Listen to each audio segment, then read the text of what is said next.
Hello friends, myself Bhumika Parmar. In yesterday's video we had seen how to calculate GST and what is the purpose of GST. Also GST के according हम लोग जो है किसी cost value में GST जो है वो किस तरह से परसेंटेज दिए गए हो तो उसको काउंट करके फिर वैल्यू या तो फिर प्राइस हम लोग जो है वो फाइंड कर सकते हैं। अब आज के वीडियो में हम लोग स्टार्ट करेंगे कंपाउंड इंटरेस्ट। कंपाउंड इंटरेस्ट क्या है उसका इंट्रोडक्शन पार्ट आज हम लोग देखेंगे, फिर उसके जो सम है वो हम लोग नेक्स्ट वीडियो में देखेंगे।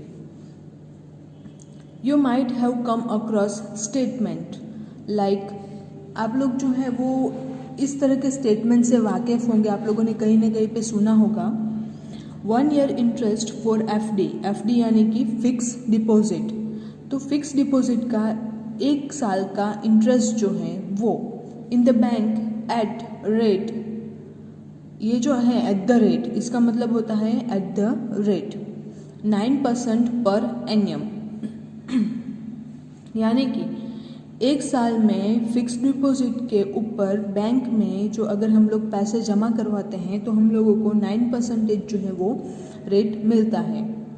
और savings account with interest at the rate ₹5% per annum, यानी कि या तो फिर आप लोगों ने ये भी सुना होगा कि सेविंग अकाउंट जो बचत खाता है उस पर हम लोग अगर उसमें हम लोग जो है पर ईयर का देखें तो वो होता है 5% पर एनम, यानी कि उसका जो रेट है वो है 5%।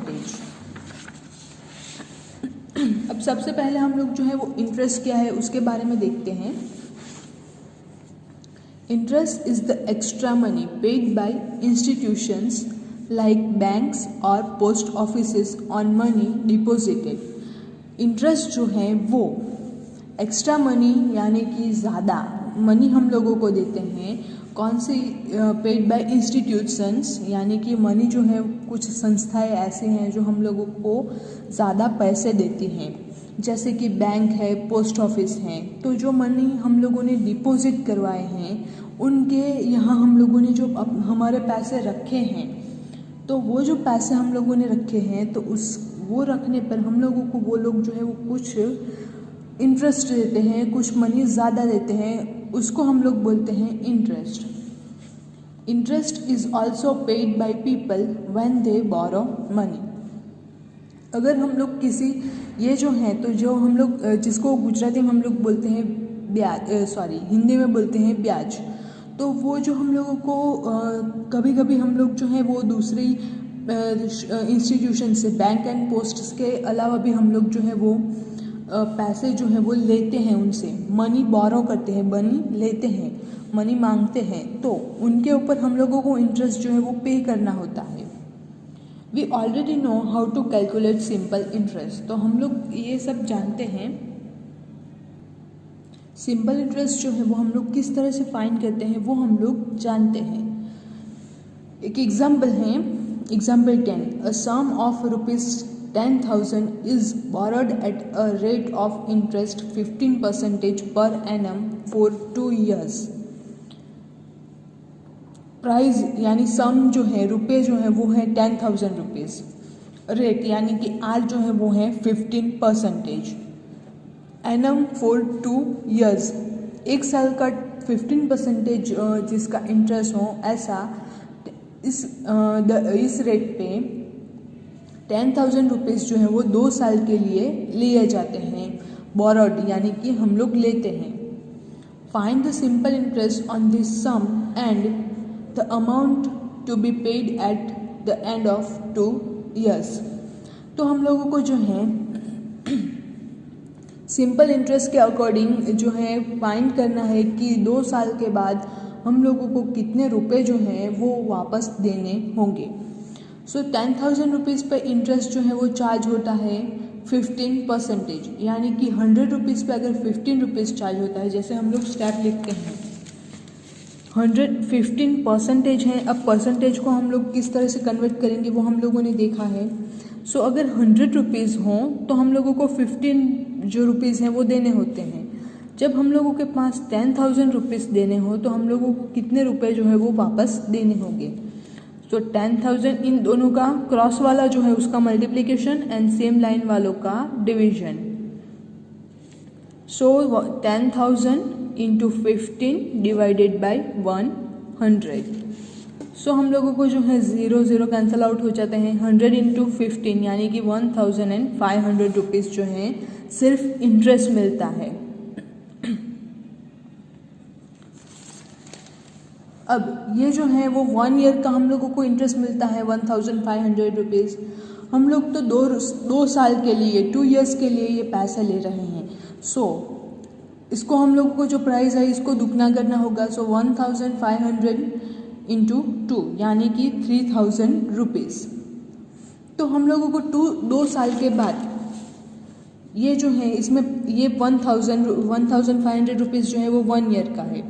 नेक्स्ट ईयर का भी 1,500 रुपीज़ होगा, यानी ये दोनों मिला करके टोटल 2 इयर्स का होगा, तो वो होता है 3,000 रुपीज़। अब ये तो सिर्फ हम लोगों को इतना तो 2 साल के बाद इंटरेस्ट पे करना होता है। हम लोगों को क्या करना है कि ये जो इंटरेस्ट हैं तो हम लोगों को 2 साल के बाद कितना पेमेंट करना होगा वापस। 10,000 हम लोगों ने लिए थे तो उसको हम लोगों को लौटाना है, तो हम लोगों को कितना ब्याज देके फिर कितना रुपए जो है वो हम लोगों को देना होगा। तो 10,000 जो हम लोगों ने ली थी वो प्राइस एंड 3,000 रुपीज़ जो है उस पर इंटरेस्ट चढ़ता है। सो 3,000 रुपीज़। सो हम लोगों को मिलता है टोटल 13,000 रुपीज़। तो जो अगर हम लोग 10,000 किसी के पास से बोरो कर रहे हैं तो हम लोगों को देना होगा 2 साल के बाद 15% जो इंटरेस्ट है, वो इंटरेस्ट 15% जो है उसको होता है 3,000 रुपीज़। सो हम लोगों को वापस करना होगा 13,000 रुपीज़। नेक्स्ट है my father has kept some money in the post office for 3 years. तो ये जो है ये क्या बोल रहा है कि मेरे पापा ने 3 साल के लिए पोस्ट ऑफिस में कुछ पैसे जो है वो रखे हैं। Every year the money increases as more than the previous year. तो एवरी ईयर यानी कि हर साल जो है वो मनी जितने थे उससे ज़्यादा बढ़ते ही जा रहे हैं, उसमें इजाफा होता ही जा रहा है। We have some money in the bank. Every year some interest is added to it, which is shown in the passbook. This interest is not the same each year, it increases. अब हम लोगों ने जो money जो है वो bank में रखे हैं, मोस्टली हम लोग अपनी सेफ्टी के लिए जो हम लोगों को यूज़ ना हो पैसे, वो हम लोग बैंक में जाके रख के आते हैं, या फिर जो बाद में हम लोग यूज़ करने वाले हों तो वो बैंक में या फिर पोस्ट में जो है हम लोग रख के आते हैं। तो वो जो है मनी हम लोग जो है वो बैंक में रख के आते हैं, तो सम इंटरेस्ट जो है हम लोगों को बैंक वाले, हमारे पैसे हम लोग बैंक में रख रहे हैं इसलिए बैंक से हम लोगों को कुछ इंटरेस्ट देगा, कुछ मनी जो है वो ज़्यादा देगा। Some interest is added to it, उसमें कुछ ना कुछ इंटरेस्ट जो है वो ऐड होता ही रहेगा। Which is shown in the passbook, हम लोगों की जो बैंक की पासबुक होती है उसमें वो सारा डेटा जो है वो हम लोग देख सकते हैं। This interest is not the same, वो जो इंटरेस्ट है वो हर साल सेम नहीं होता है, एवरी ईयर वो बढ़ता ही जाता है। नॉर्मली द इंटरेस्ट पेड और charge is never simple. Normally क्या होता है कि जो इंटरेस्ट हम लोगों के पास होता है, जो बैंक में से हम लोगों को मिलता है, या तो फिर जो किसी से हम लोग बोरो करते हैं तो वो जो मनी होते हैं उसके ऊपर जो चार्ज लगाया जाता है, इंटरेस्ट जो है वो जो है इंटरेस्ट पेड और चार्ज इज़ नेवर सिंपल, वो कभी भी सिंपल इंटरेस्ट नहीं होता है। The interest is calculated on the amount of the previous year. तो वो जो है हम लोगों के पास इस साल हम लोगों को ने सपोज़ फिर 10,000 रुपीज़ जो है वो बैंक में जमा किए, 15% जो रेट है, तो हम लोगों को इस साल जो है वो 1,500 रुपये जो है वो इंटरेस्ट के तौर पर मिलेंगे। तो टोटल हमारा अमाउंट क्या हुआ, तो उसमें हम लोग 1,500 रुपये जो है वो ऐड करेंगे 10,000। सो 10,000 में हम लोग अगर 1,500 रुपये जो है वो ऐड करते हैं तो हम लोगों को क्या मिलता है 11,500 रुपीज़। अब नेक्स्ट साल का जो इंटरेस्ट होगा हम लोगों के पास वो इस अमाउंट पे कैलकुलेट नहीं होगा, बल्कि कैलकुलेट होगा इस अमाउंट पे, यानी नेक्स्ट ईयर का ये पहले साल का था। अब नेक्स्ट ईयर जब हम लोगों को इंटरेस्ट देंगे तो वो क्या करेंगे, तो ये जो अमाउंट है उसके ऊपर उसका 15% गिनेंगे। The interest is calculated on the amount of the previous year. This is known as the interest compound or compound interest. इसको शॉर्ट फॉर्म में बोला जाता है CI, कंपाउंड इंटरेस्ट।